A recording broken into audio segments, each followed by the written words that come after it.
For the first time ఇవాళ నేను కొబ్బరి జ్యూస్ ట్రై చేశాను. మా బావ ఎప్పటినుంచో చేయమని అంటున్నాడు. ఇవాల్టికి చేయడం కుదిరింది. ఎప్పుడో ఒక 5 ఇయర్స్ బ్యాక్ చూసాను రాజమండ్రిలో కొబ్బరి జ్యూస్ అని. కొబ్బరితో జ్యూస్ కూడా చేస్తారా అనుకున్నా. ఇప్పుడు నేనే చేస్తున్నా. ఏం లేదు, చాలా సింపుల్.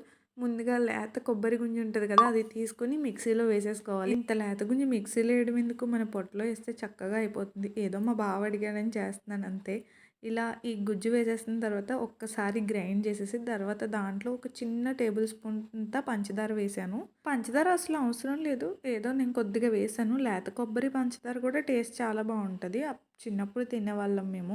పంచదార కూడా వేసిన తర్వాత చాలా కొద్దిగా, అంటే కొద్దిగా కొబ్బరి నీళ్ళు పోసేసుకొని లాస్ట్‌లో గ్రైండ్ చేసేసాను. అయిపోయింది ఇంకా కొబ్బరి జ్యూసు. ఎంత ఫాస్ట్‌గా అయిపోయిందో అడిగినంత సేపు లేదు. లాస్ట్ టైం దీపావళి అప్పుడు తెచ్చాడు. 8 కాయలేమో తెచ్చాడు. అప్పుడు మేము ఊరెళ్ళిపోవడం వల్ల అప్పుడు చేయడం కుదరలేదు. అందుకని చెప్పి ఇప్పుడు చేస్తున్నాను. ఓన్లీ ఒక చిన్న బుడ్డి గ్లాసుడు మాత్రమే అయింది ఇది. ఎక్కువ అవ్వలేదు. కేవలం ఒకరికంటే ఒకరికి మాత్రమే సరిపోతది. అంత తక్కువ అయింది ఇది.